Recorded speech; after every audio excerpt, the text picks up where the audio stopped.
Hola, bienvenidos, saludos a todos. Hoy vamos a conversar un tema muy interesante y muy importante. Se llama el reino de Dios.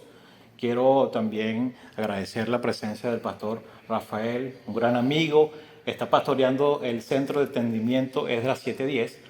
Y el Señor pues le ha venido dando mucha palabra, le está dando mucha luz y nosotros también caminamos en esos aspectos.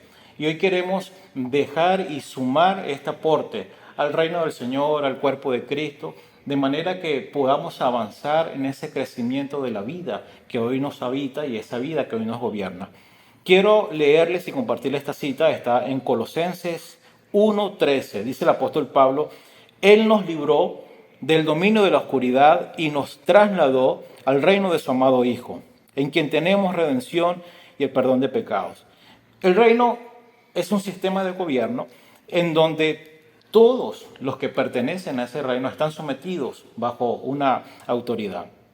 Entender también que el reino de Dios está gobernado por la presencia de Dios en todos aquellos que han decidido reconocerlo como su rey. Es interesante poder saber que cuando hablamos del reino, estamos hablando de una influencia que hay sobre todos aquellos que dicen pertenecer a este reino.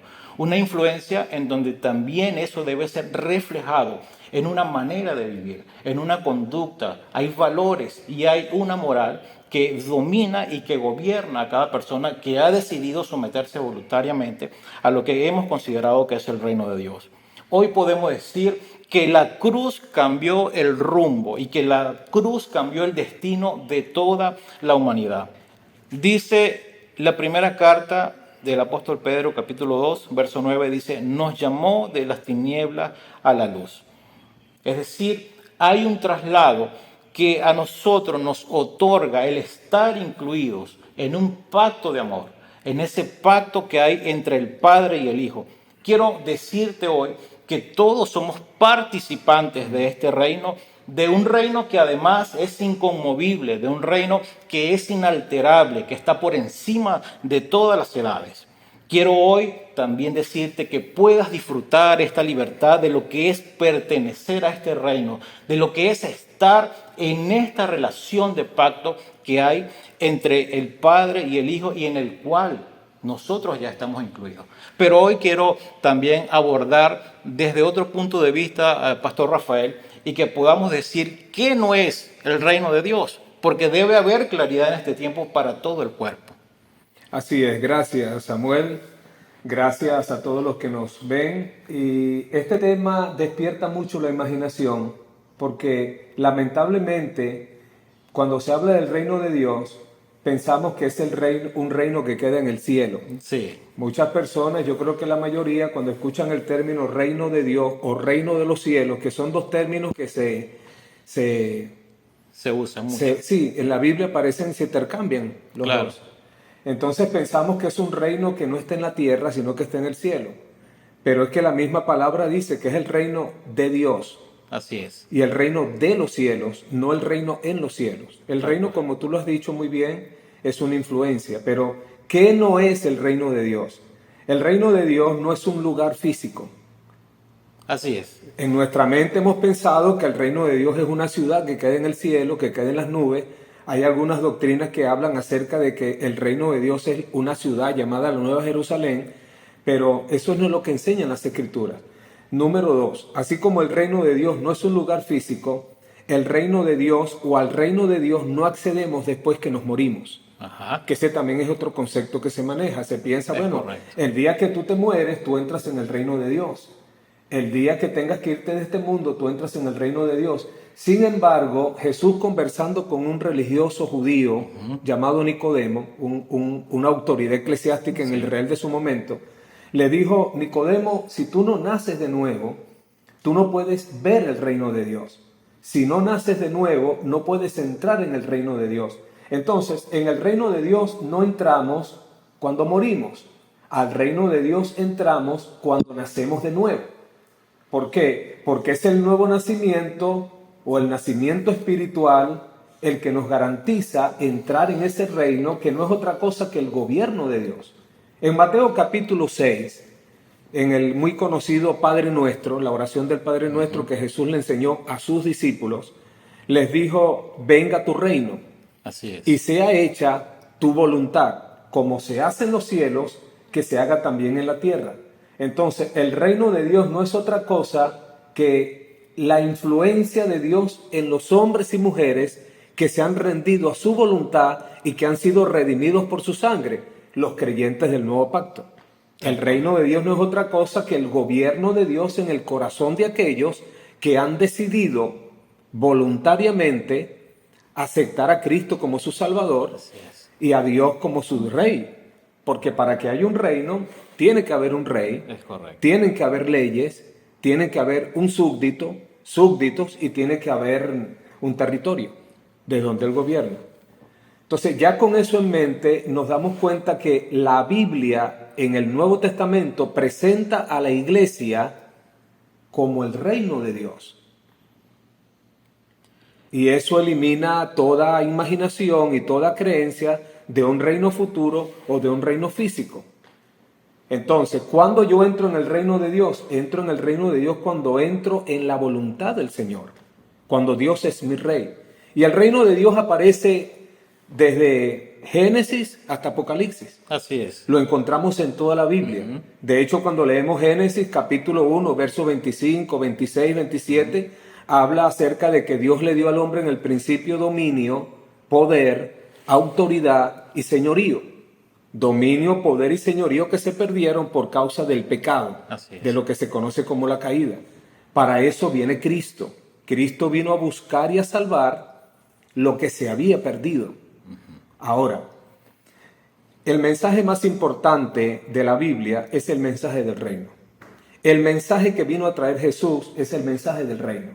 Su primer mensaje lo encontramos en Marcos capítulo 1, fue lo primero que Jesús predicó y habló acerca del reino de Dios. Y luego cuando se le aparece a sus discípulos ya resucitado, en el libro de los Hechos, en el capítulo 1, dice que estuvo apareciéndose alrededor de 6 semanas. ¿Y de qué les hablaba? Les hablaba únicamente del reino de Dios, que era el mensaje que ellos tenían que predicar. Ese mensaje del reino de Dios ha sido cambiado por el mensaje del Evangelio o por la predicación del Evangelio. Y no debe ser así. El mensaje del Evangelio no es el mensaje del Evangelio de Jesús. Así es. El mensaje del Evangelio es el mensaje del reino de Dios, donde Dios quiere reinar, porque Dios es rey. Desde que Él es Dios, Él es rey. Su reino, como Él, es eterno y sempiterno para siempre. Ese reino se perdió fue en el ámbito de la vida de los seres humanos. Dios dejó de reinar fue en el hombre por causa del pecado. Ahora, por causa de la redención que tenemos por la sangre de Jesucristo, el hombre puede volver a ese estado original de ser gobernado por Dios, y esa es la verdadera libertad. Así es. Ahora, este traslado del que la palabra nos está hablando parece que no se ha comprendido muy bien, porque hay mucha gente que quiere vivir, pero de acuerdo a lo que cree, y eso no les permite poder manifestar eso que han recibido, que es un cambio de naturaleza. Y hay muchas cosas que pudiéramos hoy hablar, pero quiero, pastor, que hoy podamos compartir de por qué a algunas personas les ha costado tanto poder entender que ahora pertenecemos a este reino. Cuando no se habla algo, la gente no responde a esas demandas, porque lo ignora. El mensaje del reino es un reino que es un mensaje que ha quedado oculto durante cientos y cientos de años. A pesar de que fue el mensaje principal en el ministerio de Jesús, de hecho todas sus parábolas hablaban del reino. Así es. Jesús decía, el reino de los cielos es semejante a, y hablaba de una parábola. Tal cual. Su primer mensaje habló acerca del reino de Dios. Pero no sé qué pasó durante la historia, que ese mensaje quedó sepultado y se le dio importancia a otros mensajes, y el mensaje más importante de la Biblia, que es el reino de Dios, de ese no se habló. Y a la gente no enterarse de ese reino, que como lo llamó Pat Robertson en un libro que tuve oportunidad de leer hace algunos años, el reino oculto. Es un reino que está oculto aún para la iglesia, aún para los creyentes. Así que los creyentes, al no entender qué es el reino, al no entender que el reino es una verdad presente, el reino no es futuro, el reino está aquí, Tal cual. entonces no encuentran cómo entrar. De hecho, Jesús dijo que él es la puerta. ¿La puerta para qué? La puerta para entrar en el reino. Jesús dijo en una ocasión en el libro de Mateo, a los fariseos les dijo que ellos no entraban al reino de Dios y a los que estaban entrando se lo querían impedir. Quiere decir que en el momento que Jesús está ejerciendo su ministerio, ya podía haber acceso al reino de Dios. El reino de Dios está aquí y ahora. Sin embargo, cuando nosotros los creyentes en el día de hoy leemos nuestras Biblias, ¿cómo lo hacemos? Lo hacemos leyendo como si el reino de Dios fuera una verdad futura. La Escritura dice que Dios nos libró de la potestad de las tinieblas y nos trasladó tiempo presente. Y cada vez que tú lees acerca del reino de Dios, te habla de un reino que está aquí, que es ahora, que es en tiempo presente. El tiempo gramatical en el que los escritores bíblicos del Nuevo Testamento escribieron era un tiempo presente, no un tiempo futuro. Pero nosotros hemos mirado el reino de Dios como algo que se encuentra en la eternidad o en un futuro muy lejano. Y pensamos que para ser salvos tenemos que entrar a la iglesia. No, para ser salvos tenemos que entrar en el reino de Dios, porque es donde Dios tiene influencia. Y fíjate, con respecto a la pregunta que tú haces, Samuel, es tan importante porque muchas de nuestras carencias, muchas de nuestras necesidades quedarían cubiertas si entendiéramos el gobierno de Dios en nuestras vidas hoy y el poder que se desata de ese conocimiento.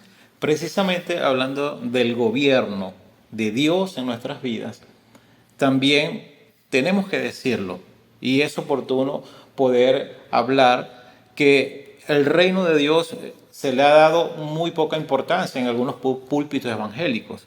También debemos decir que por causa de que algunos no se han sometido a ese gobierno, han mal utilizado lo que es el reino de Dios. Han hecho del reino de Dios algo personal en donde sacan beneficios y ha habido mucho abuso dentro del cuerpo. ¿Qué podemos hablar a la gente que está expectante y quiere recibir la palabra de verdad? Porque es necesario también poder recordar que el reino de Dios está por encima de todas las apetencias personales. Del reino de los hombres, sí.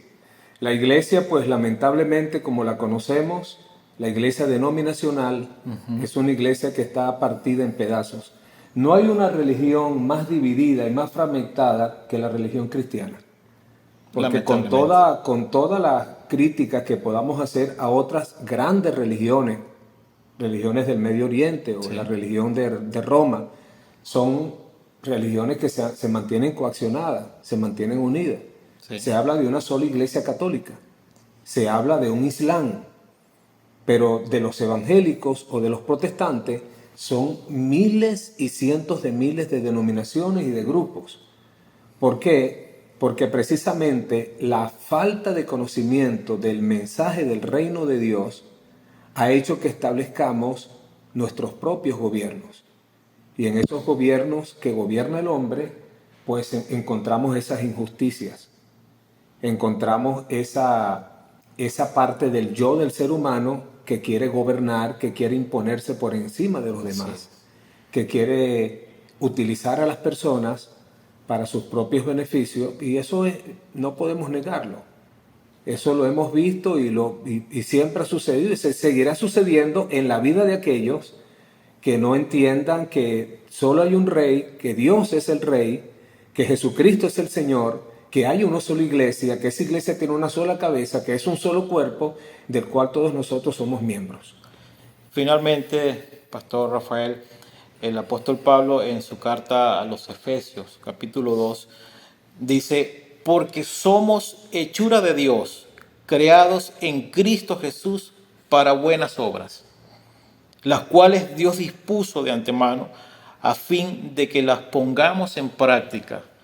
Habla de buenas obras, habla de que fuimos creados en Cristo, pero con un objetivo. Pongan en práctica estas buenas obras, pongan en práctica lo que han recibido, y eso es para lo que hemos sido llamados.